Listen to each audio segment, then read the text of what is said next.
I'm going to start this conversation by telling you all a little bit about myself. I think it's really important anytime that I stand in front of someone, especially if I'm talking about ideas related to cultural competency and culture, that I give you all an idea of who I am. What are some of the experiences, both professional and personal, that influence the way that I see the world? I studied childhood education at Bank Street College of Education, which is an independent or like private school in New York City. They have their own school, and I was also a fourth grade teacher in the Bank Street School for Children. That's me with some of the students.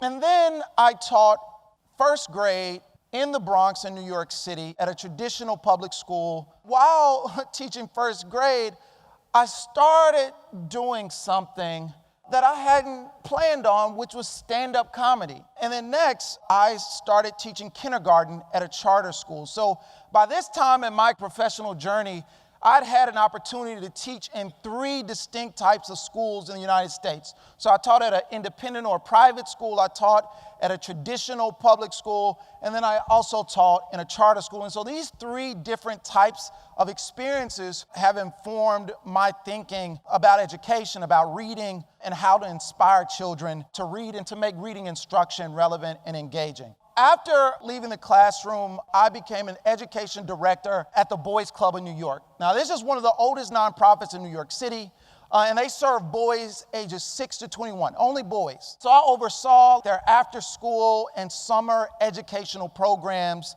And then while there, I decided I have this staff of 16 people, and last year I was a kindergarten teacher. This might be a great time to get some formal management experience. So I actually decided to go back to grad school, and I did a master's in public administration at NYU.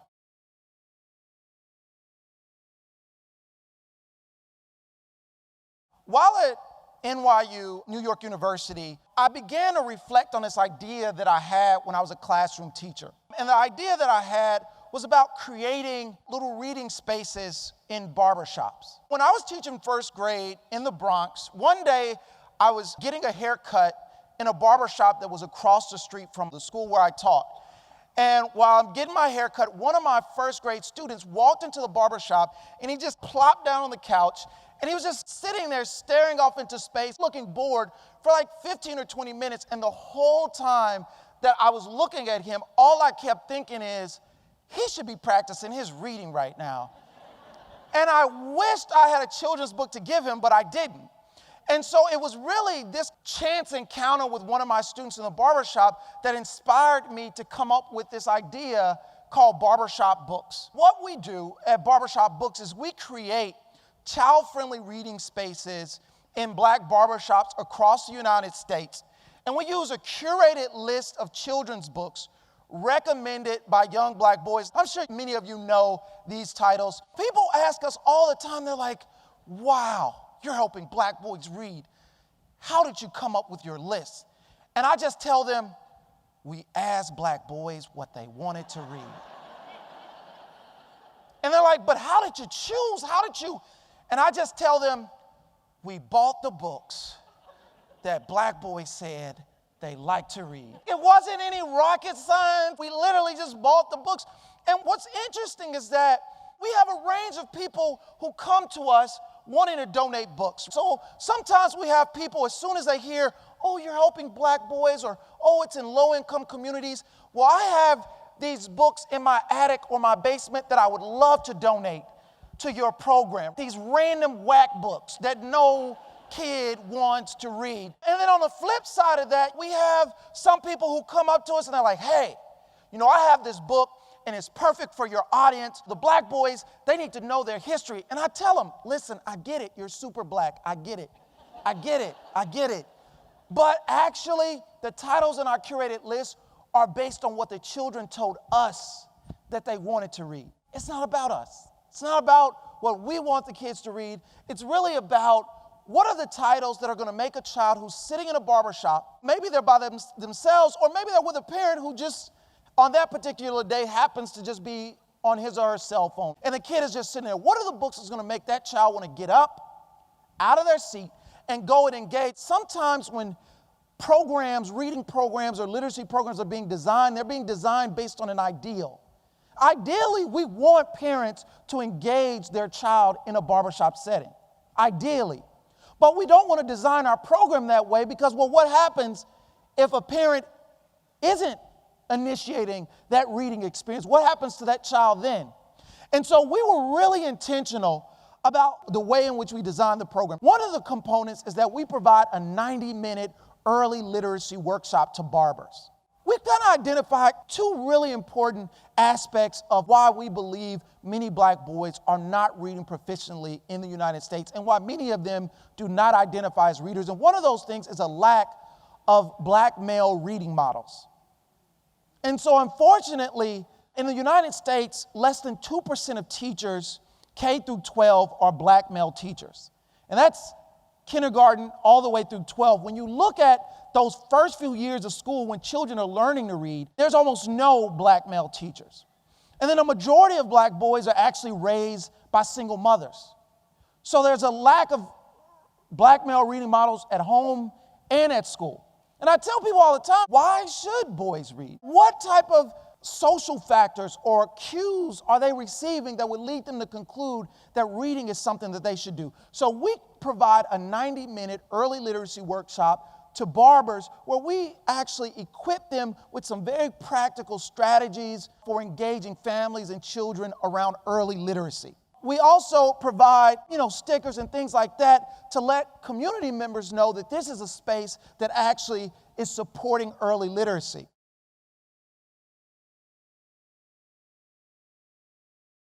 When I first moved to New York City, I'm not from New York City. I'm originally from Little Rock, Arkansas. So when I first moved to New York, I remember telling someone, hey, I got to go wash some clothes. I'm going to head over to the washateria.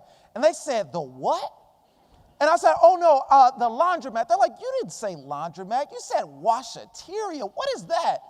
And so that's when I was like, okay, this is not how they talk in New York, right? This is like an Arkansas thing. But the reason why I want to share that story with you is because as I talk about culture, I really want everyone to think about it in a very global sense of the word. Too often when people think of the word culture, they think about ethnicity, they may think about race, they may think about skin color, they may think about someone's language or country of origin. But I want you all to understand that culture is actually, for me, much bigger than that. What is it? Well, here's a definition that I found. The behaviors and beliefs or the customs of a particular social, cultural, or age group. These are some of the things that make up culture.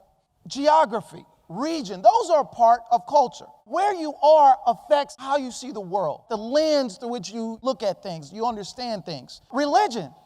Right? Your religion impacts the way you navigate life, your perspective, your belief systems. Socioeconomic status, that also plays into your culture, the beliefs that you hold, the different types of things that you do. Gender, your gender influences culture.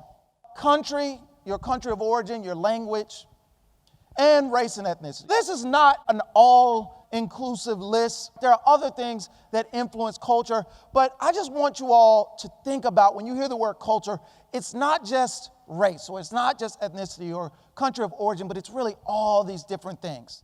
If culture is all these different things, well then what is this idea of cultural competence? What is that? I have a little definition that I like to use. This isn't a definition I found in a book. It's just a definition that I came up with based on a lot of the experiences that I've had. And so the way that I define cultural competency is the ability to translate skills, information into communication, curriculum, and learning experiences that an intended audience finds relevant and engaging. If you notice, I didn't say anything about race. This definition doesn't say anything about culture. It says translating skills or information into communication, curriculum, and learning experiences that an intended audience finds relevant and engaging. At a most basic level, if you wanted to say hello to someone, The lowest level of cultural competency that you would need is you would need to understand or know the gestures or signs in someone else's culture. In a lot of cultures, this means hello. That's just hello. That's not even verbally saying it. If you wanted to verbally say hello to someone, well, you would have to know the word in their language. That's just to say hello. When we start thinking about what's required to change the way that someone else thinks or to teach someone something new, well, that requires a much higher level of cultural competency. One of the challenges is that too often people just stop at, well, I speak English, you speak English, so you should just do what I'm telling you because you can hear me. And what I want to encourage us to think about is what else is necessary to make the things that we may want someone else to know, whether it's students, whether it's your staff, or even parents. How can you make that communication or those learning experiences more relevant, more engaging? When I do stand-up comedy, I like to try and show up a little early, get there, and get a feel for the room. Who's in this room? What are the kinds of things that they're laughing at? What are the kinds of things they're not laughing at? And then I began to think about, okay, here are the jokes I was thinking about. Are there any jokes that I might want to change based on the feedback that I'm getting from the audience? As an artist, you have a right to say or do whatever you want to say or do when you are in front of an audience. However, if your desired goal is engagement or laughter, then maybe you should think about who's in front of you. Now, how does this relate to educators? Well, sometimes having a degree, having years of experience can give an educator or an administrator a false sense of security or this idea that, oh, well, because I know all these things, then you should just pay attention. I don't know if you all have ever had to sit through a professional development that was so boring that you felt like, why am I here? Like, have you? Okay, of course not. All of your professional development in Australia is amazing. I know that's the case. But I think that there's a certain responsibility that comes with leadership, whether that's a teacher, whether that's an administrator, whether that's having an interaction with a parent, right? There's an obligation to think about, well, is there something else I can do to make this interaction more relevant or more engaging for the person that I'm looking to reach? I want to share with you all a quick little story. Now, don't get scared. I know some of you early childhood educators are looking at this and you're like, what in the world does this have to do with early literacy? Well, I'm going to tell you. When I was in 11th grade, I was taking trigonometry. And our teacher said, I'm going to teach you all a mnemonic to help you all learn sine, cosine, and tangent. All you all need to know is that it has to do with measuring angles. That's all you need to know about sine, cosine, and tangent.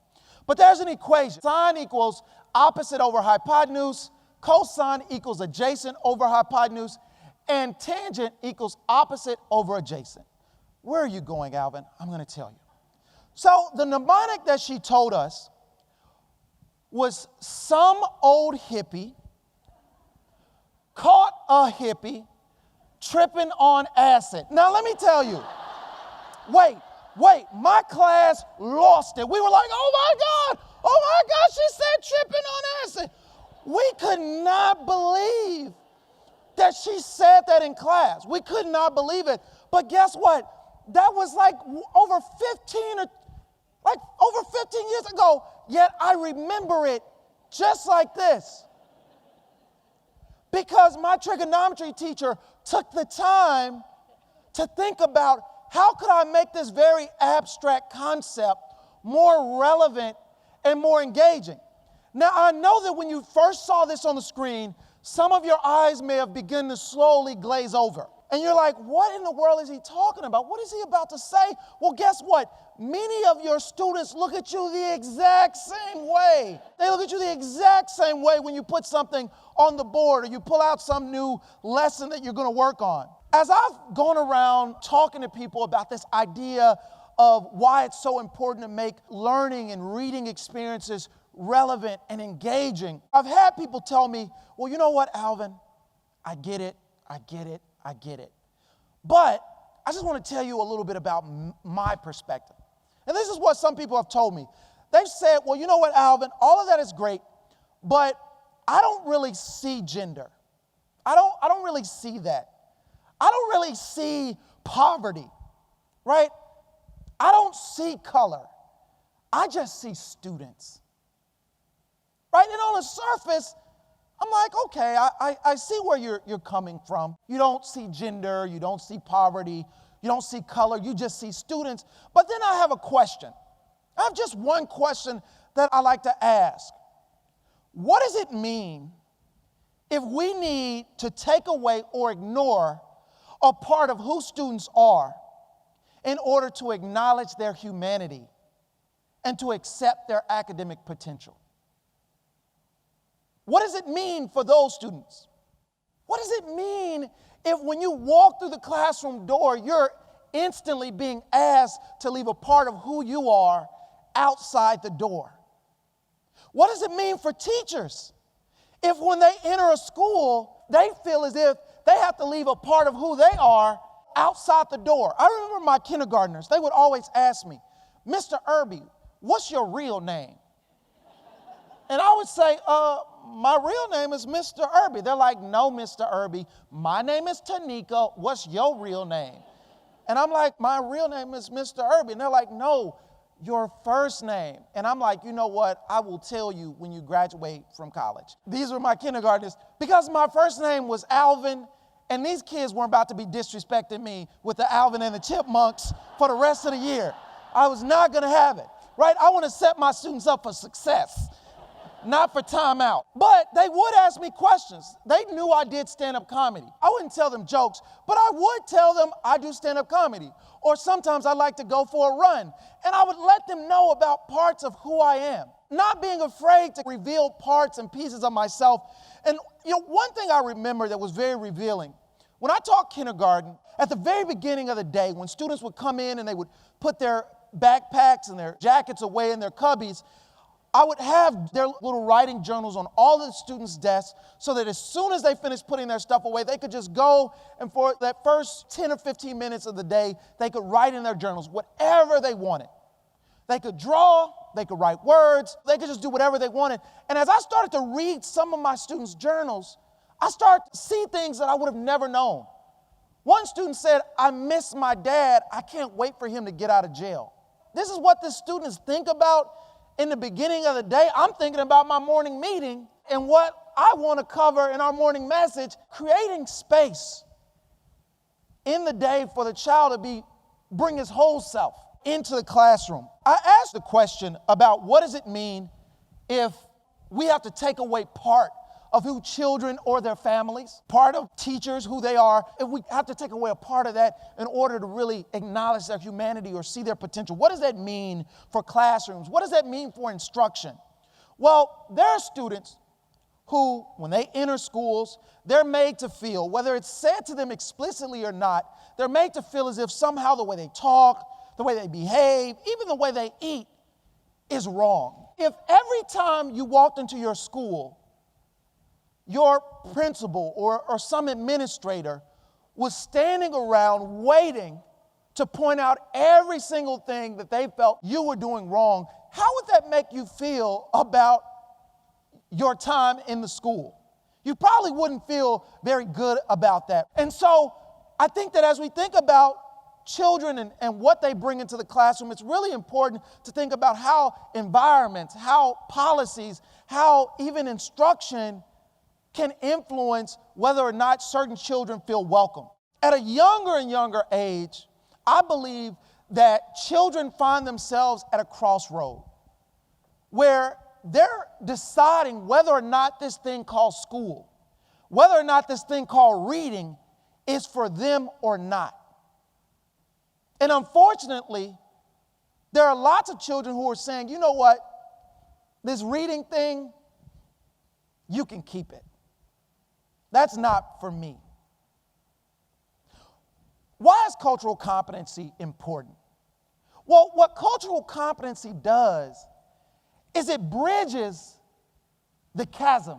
Anytime two people interact, There are going to be differences in perspective, differences in the way that we go about doing different things. It's not going to be the same. And so what cultural competency does by making reading, making learning relevant, making it engaging, it closes the gaps. It closes the gap. There's an author named Herbert Cole. He wrote a book called I Won't Learn From You. In this book, he says that there are students who make a conscious decision not to learn from you. Like they literally say to themselves, nope. You ever encountered one of these students? Nope. Nope. Don't you want to read? Nope. I explain that to barbers. When I'm talking to barbers, I say, listen, there are going to be children who come into your barber shop. You're going to ask them, hey, you want to check out the books? And they say, nope, I don't want to touch the books. I explain to them, it's okay. I use an illustration to help the barbers understand. I ask them this question. Have you ever known a kid who was bitten by a dog? In my experience, if a child has been bitten by a dog, they really don't care how cute you say your dog is or how nice you say your dog is. They have no interest in petting your dog. They may not even want to see a picture of your dog. And so what I explain to barbers is that the same way in which those children literally have a physiological response to seeing a dog, like they may become sweaty, their heart starts beating fast, they get anxious. Well, there are children who have experienced reading trauma. Maybe a teacher made them stand up in front of the whole class and they didn't know the word. They didn't know how to read the passage. Maybe they got punished with reading because they didn't do something right. There's all kind of ways in which children have experienced reading trauma. But what I explain to these barbers is that the same way in which we wouldn't expect a child who's been bitten by a dog to immediately go up and start petting a dog, well, it's unreasonable to expect for children who may hate reading, who may have very limited experiences or very negative experiences with reading, to want to go up and instantly interact with books. But that's not the end of the story. I explain to them that even if a child never touches a book in your barbershop, you can still provide them with a positive reading experience by talking to them about the books that you like from the reading space in your shop. Telling them how funny you thought Captain Underpants was. There are lots of ways in which a child's reading identity or their reading attitudes can be nurtured and changed in a positive way. So, yes, every child, every adult, you, me, everybody, we all make decisions. We all have different beliefs that inform the way that we move through the world and through life.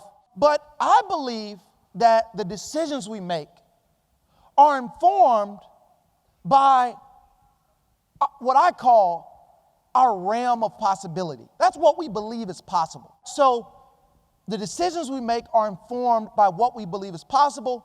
And what we believe is possible, I believe, is informed by the experiences that we have. And so a question I have for you is this.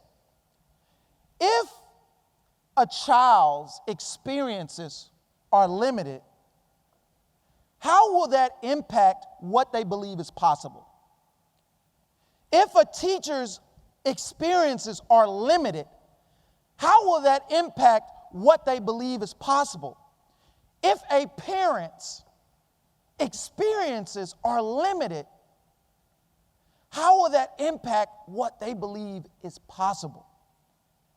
I believe that too often adults, people in positions of power, jump right to the decisions and the beliefs. I want you to start doing this. I want you to start thinking like this. While at the same time, whoever their intended audience is, their experiences remain the same. And so as I think about cultural competency, I really believe that what it does more than anything else is that it creates transformative experiences. It creates experiences that can expand a child's realm of possibility.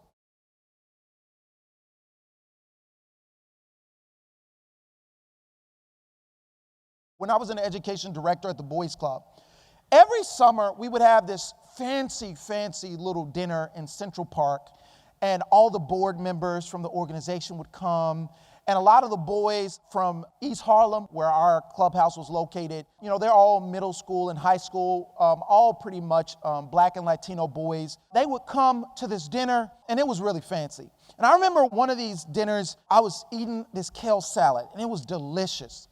And I remember taking a break to breathe and looking up, and none of these middle and high school boys at my table were eating this salad at all. And I was like, hey guys, this salad is delicious. Why aren't y'all eating this salad? And then one of the boys, who I guess maybe he was like the representative for the table, he was like, nah, son, this look like leaves, son. And I was like, what? It's kale. This is kale, right? And they literally did not eat the salads at all. They just waited for the chicken at the end.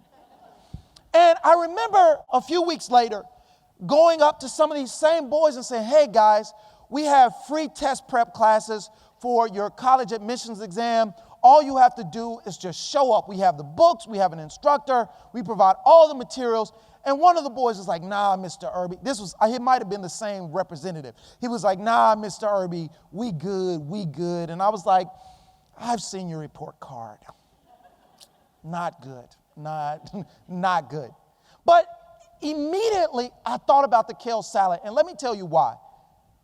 As I thought about this, I thought about how if I couldn't get these young men to try a kale salad, to take a risk, to try a kale salad, how was I going to get them to take this even larger risk, to take this SAT prep class, this college admission prep class where their identity is wrapped up in it, whether or not they're smart or not, whether or not they're going to go to college or not? That experience got me to thinking about the importance of risk-taking for creating relevant and engaging learning experiences and reading experiences in the classroom.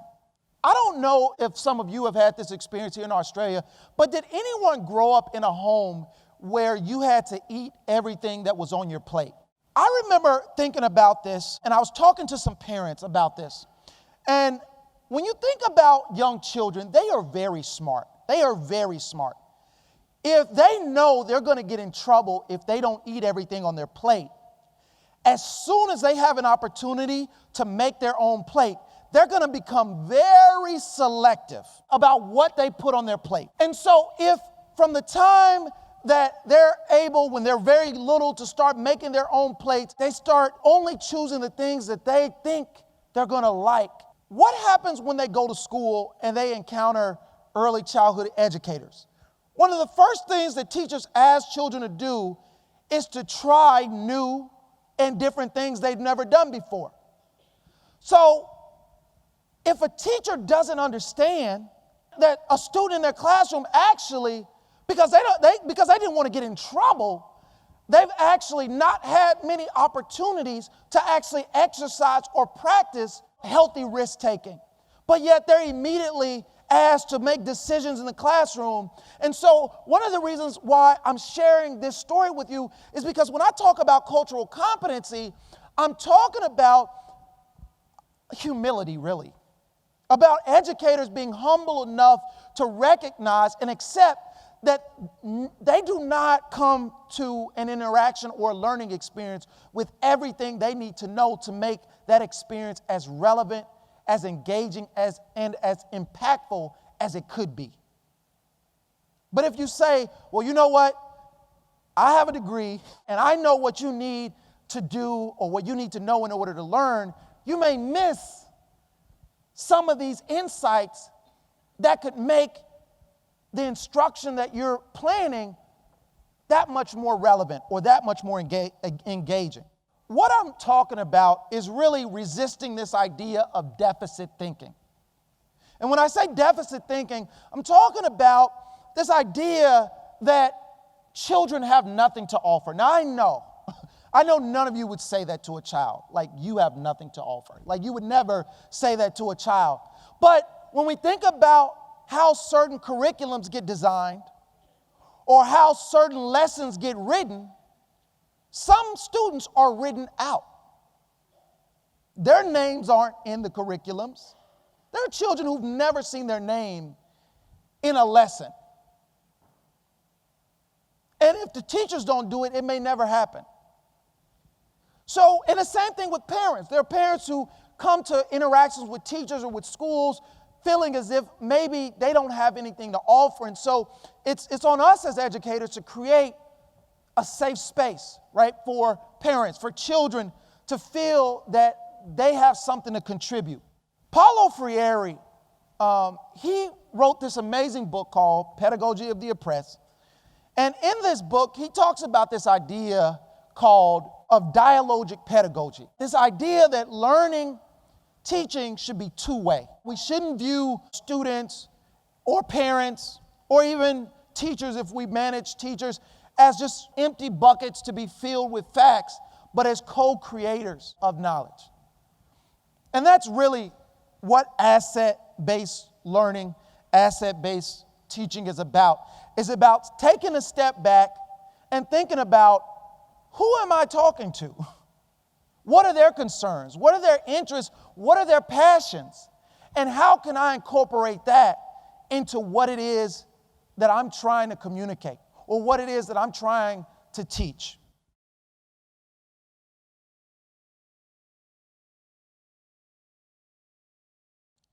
Anybody ever heard of this dude? This is my dude. Love Lev.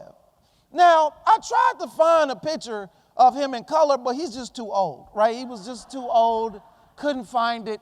That's how they took pictures. They didn't smile back then, but he was a nice guy. He really was. Lev Vygotsky talked about this idea that imaginative play allows children to reach a higher level of cognitive functioning. His theory is called the zone of proximal development. Now, what is this zone of proximal development? Well, what a child knows or can do right now, and what a child doesn't know and can't do right now, there's this space in the middle.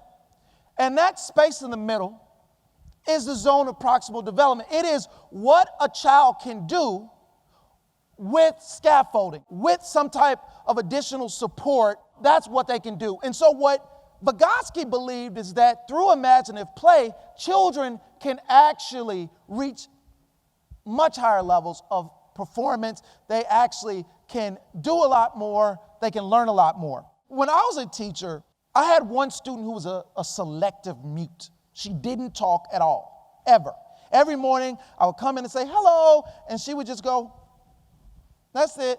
Sometimes if we were in a really heated discussion and she really wanted to share something, or I just asked her and she wanted to contribute, she would whisper to her best friend, and then her best friend would tell us what she said. One day, I showed up to drama theater early, and she was a cashier, and she was talking. She was like, oh, would you like your change? And I was like, what? I asked the drama teacher, I was like, wait, does she talk like this all the time? And he's like, yeah. And I was like, oh, Vygotsky.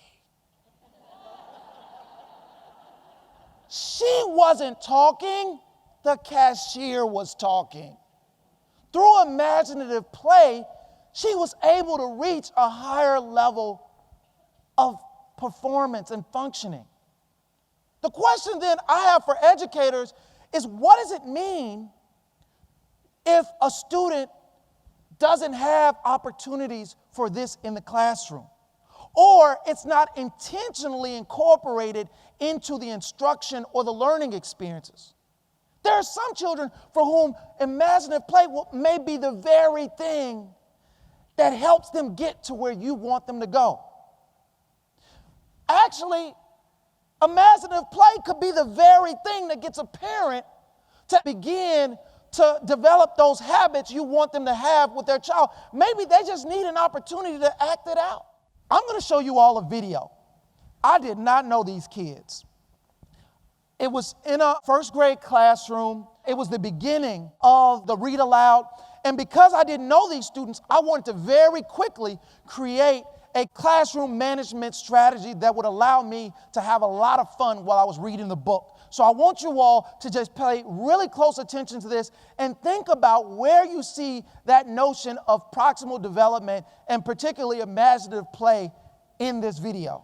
Okay, so my name is Mr. Irby. Can you all say Mr. Irby? Mr. Irby. Perfect. So today I'm going to read a really fun and a really funny and a really exciting book. It's called Gross Bread. Now, let me just tell you something. Sometimes when I read, I get really excited. Sometimes I get so excited that I go, woo, like that. But it's okay, because sometimes when you're reading a fun book, it's okay to get excited. But this is the important thing. When I get excited, really excited, I do something that I call I bring it down. And that allows me to be able to focus and continue with the book. Does anybody else in here get excited when you read? Okay. So this is what I'm going to do. I'm going to choose one person to get excited. And when I say excited, I mean like that. But when I say bring it down, I want you to go just like this and bring it down quietly. Would anyone like to be a volunteer? I'm going to choose one volunteer, and then I'm going to look to see who's watching very carefully, and then I'm going to choose some more volunteers. Let's see, who could I choose? How about you? What's your name? Marcus. Marcus. All right, I want everybody else, take your eyeballs and glue them on Marcus. Now, Marcus, when I get to 3, I want you to get really excited. And when I say bring it down, I want you to go just like that. What is everybody else going to do? You're just going to watch. What are you going to do? Watch. You're going to watch who? Marcus. Perfect. All right, are you ready? Yes. On 3, Marcus. 1, 2, 3. Get excited. And bring it down. Wow. Marcus is perfect at this. Now, I'm going to see what other volunteer I could get to help me. How about this? I'm going to have this side of the classroom get excited. Now, remember, you have to be safe and keep your hands close to yourself because you don't want to get so excited that you bump someone else.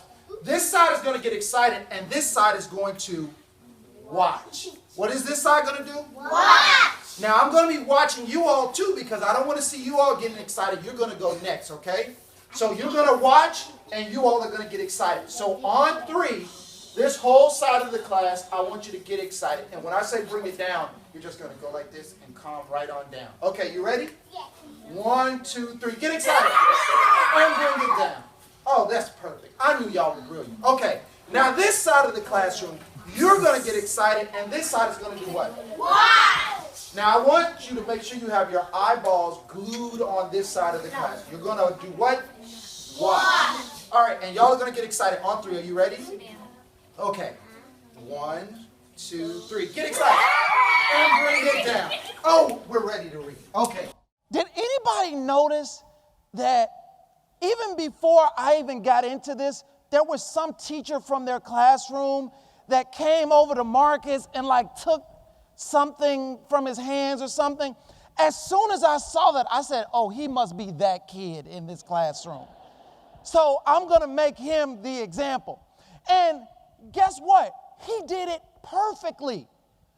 But it wasn't him. He was acting. You know he got crazy later in the day, right? But during the imaginative play, he was perfect. Vygotsky, right? He was doing it. My thing is, his teacher wants him to be able to focus, but maybe he just needs some imaginative play to give him a safe space to be able to practice these things. But knowing and being able to create those types of learning experiences for teachers requires you to take a step back. And sometimes it may require you to look at things in a different way.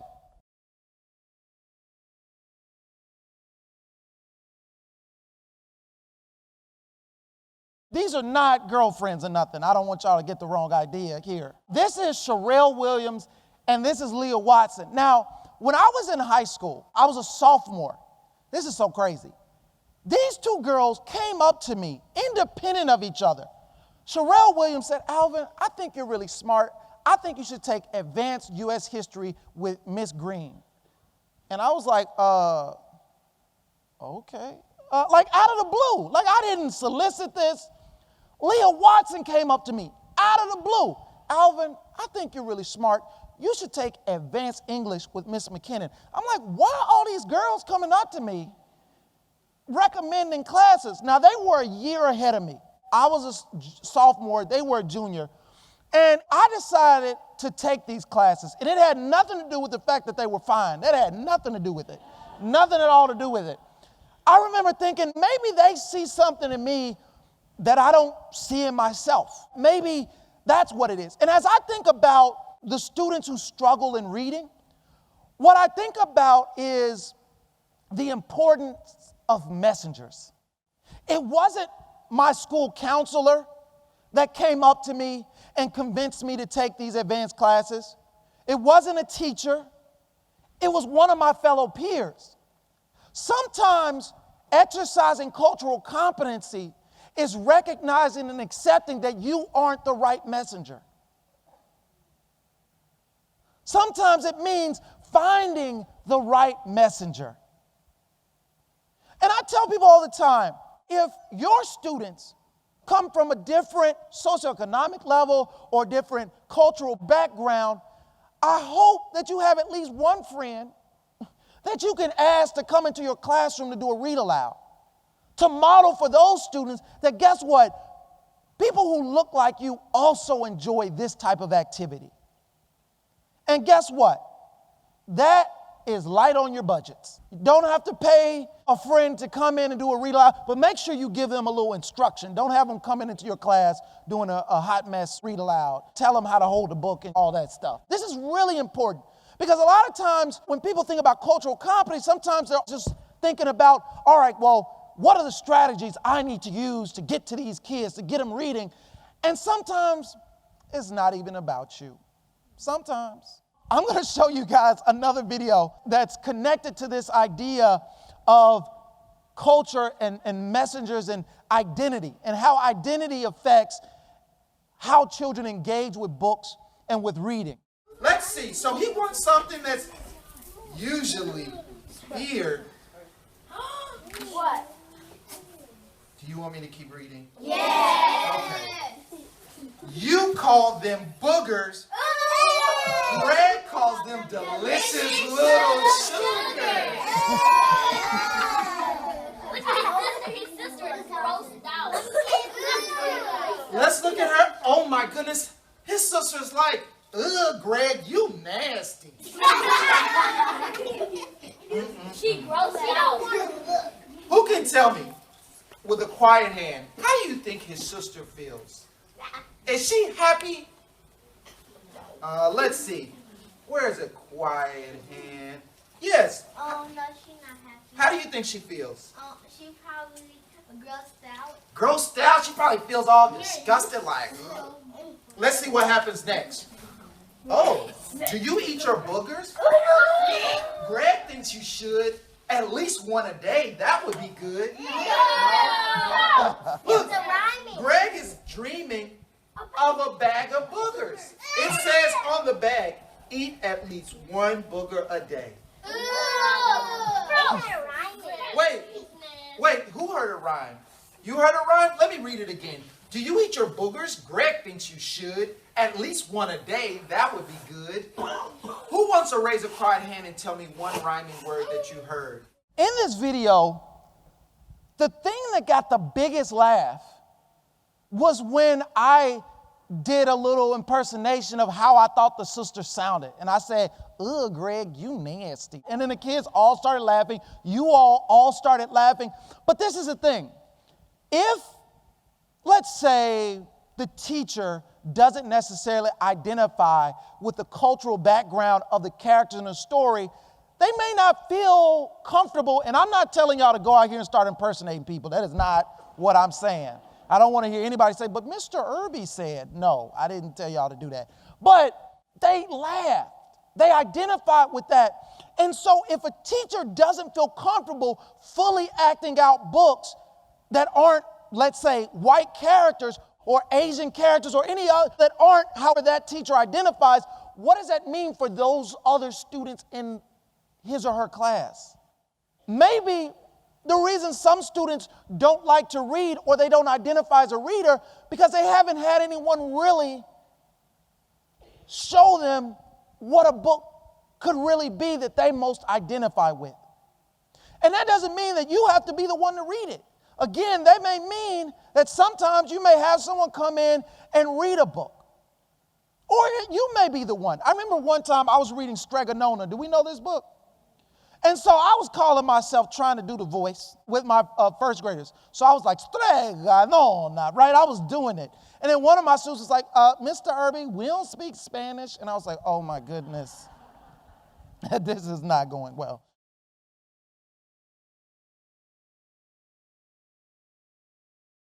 Another thing that I think is important about this is that the book that I was reading is my book. Like the school asked me to come and read my book, Gross Greg, but it's a book about boogers.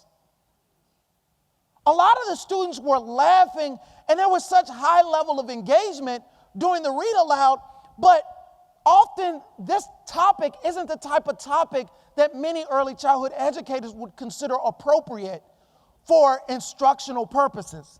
However, as we think about how we can make learning, reading more relevant and engaging, it's really important to recognize that when it comes to the content that's used for instruction, students' interests should really play a large part in informing at least a portion of the content, if not all of the content that's being used to help communicate these important instructional practices that you all are using. I want to just talk about the importance of incorporating the culture of your students into your instruction. When I taught first grade in the Bronx, I had a lot of Latino students. They were very familiar with empanadas because their mothers or their dads or their family made them all the time. So one time when I was in math, I said, Juan's mother made 3 empanadas. Then she made 4 more. How many? And then Juan looked at me and went, what? I was like, no, not you, Juan, another Juan, right? But he perked up. He immediately started paying attention because he heard his name in the lesson, in the instruction.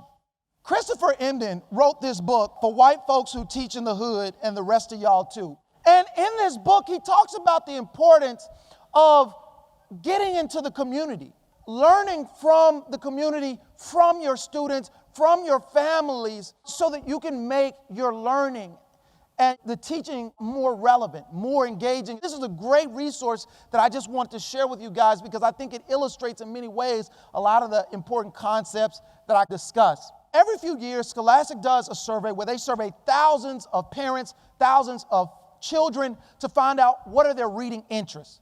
And this is the research from about 2 years ago.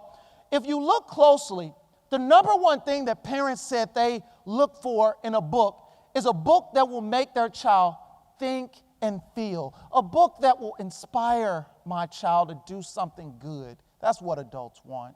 Oh, right? What is the number one thing that children were looking for? Something that would make them laugh. Too often there's a disconnect between what adults want children to do or the types of content they want them to engage with and what children want. And so as we think about cultural competency, sometimes cultural competency may mean boogers. Out of bed, says his mom with a shout. We'll be late for school. There's no time to pout. He doesn't want mustard-covered pancakes or pickle-flavored cereal. That would be weird. Greg craves chewy yellow and green nuggets that are usually feared. You call them boogers. Greg calls them delicious little sugars. Thank you all so much.